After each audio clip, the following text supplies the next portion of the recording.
देखिए प्रश्नावली 4.3 का क्वेश्चन नंबर 1 का सेकंड नंबर को हम लोग यहाँ पे देख रहे हैं। ठीक है, पहला क्वेश्चन जैसे हम लोग किए थे उसी टाइप से हम लोग इसको कवर करेंगे।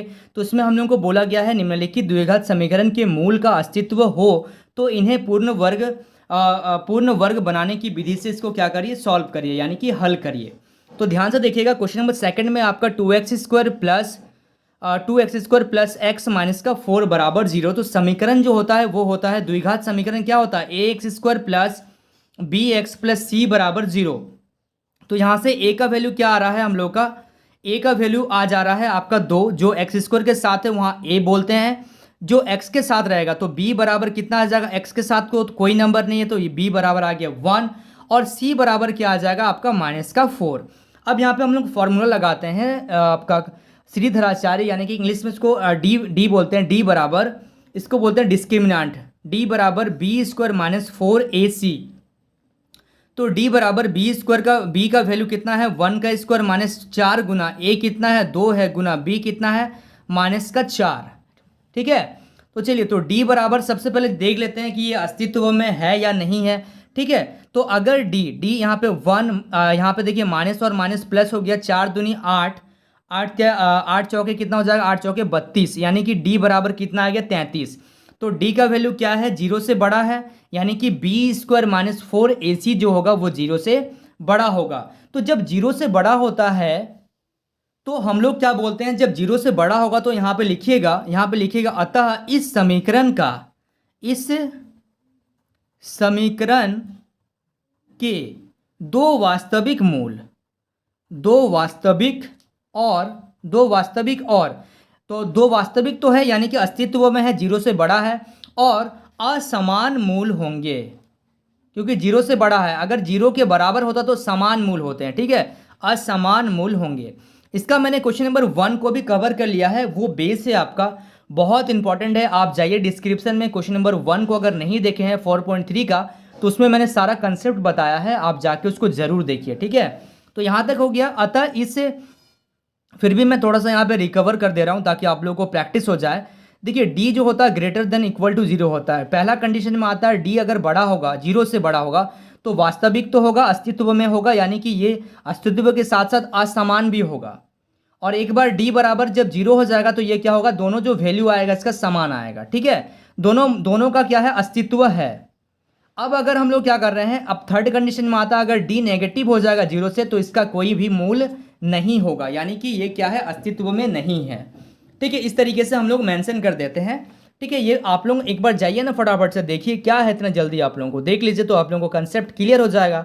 अगर आप देखें तो आप लोगों को समझ में आ रहा होगा, जो नहीं देखा है मैं उसके लिए बोल रहा हूँ। ठीक है, चलिए तो यहाँ पे हम लोग लिख दिए अतः इस समीकरण के दो वास्तविक और असमान मूल होंगे।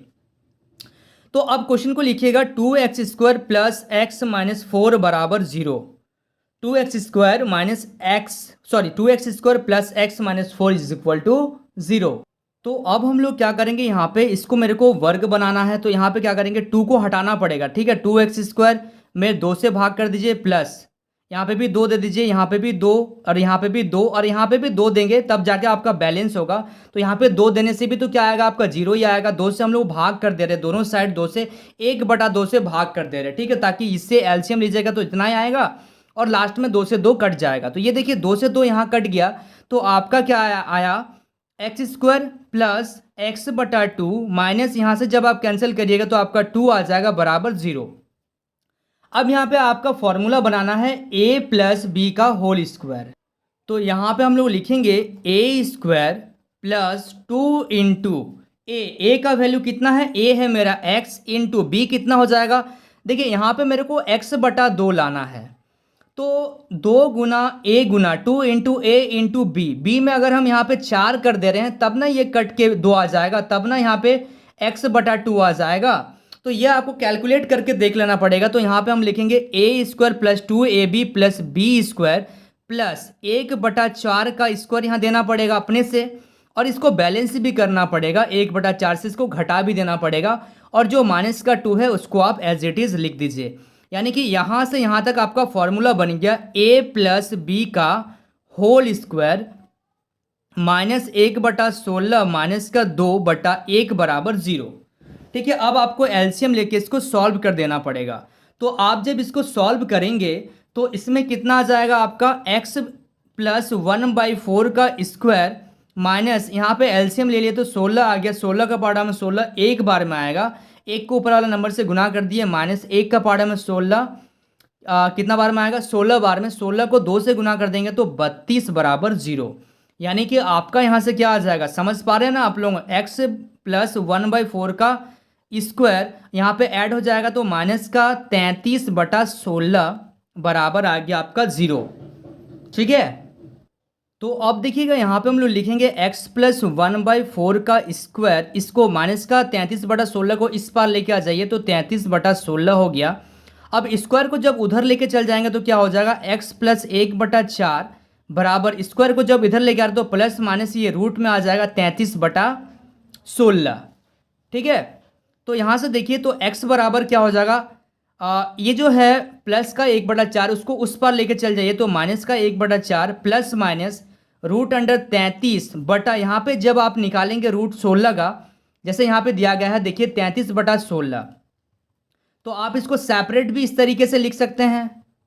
ठीक है, तो यहाँ पे देखिए रूट 33 तो आ गया, अब 16 को क्या करिए एलसीएम ले लीजिए तो ये 4 का स्क्वायर आएगा, तो 4 का स्क्वायर से ये रूट कैंसिल, यानी कि ये आ जाएगा रूट अंडर 33 बटा कितना 33 बटा सॉरी ये कैंसिल हो गया तो 33/4, तो यहाँ पे हम लिख दे रहे हैं 33/4। तो एक बार इसको मेरे को माइनस में लेना पड़ेगा और एक बार मेरे को किस में लेना पड़ेगा, प्लस में लेना पड़ेगा। ठीक है, तो यहाँ पे देखिए एक बार जब हम क्या कर ले रहे हैं इसको x बराबर -1/4 प्लस रूट अंडर 33/4 ले रहे हैं तो थोड़ा सा इसको भी सॉल्व कर दीजिए। एलसीएम 4 आ गया -1 प्लस रूट 33, या फिर x बराबर क्या आ जाएगा -1/4 माइनस रूट अंडर 33/4। तो यहाँ से जब एलसीएम लीजिएगा तो 4 आ जाएगा, तो जब इसको सॉल्व करिएगा तो -1 माइनस रूट अंडर 33।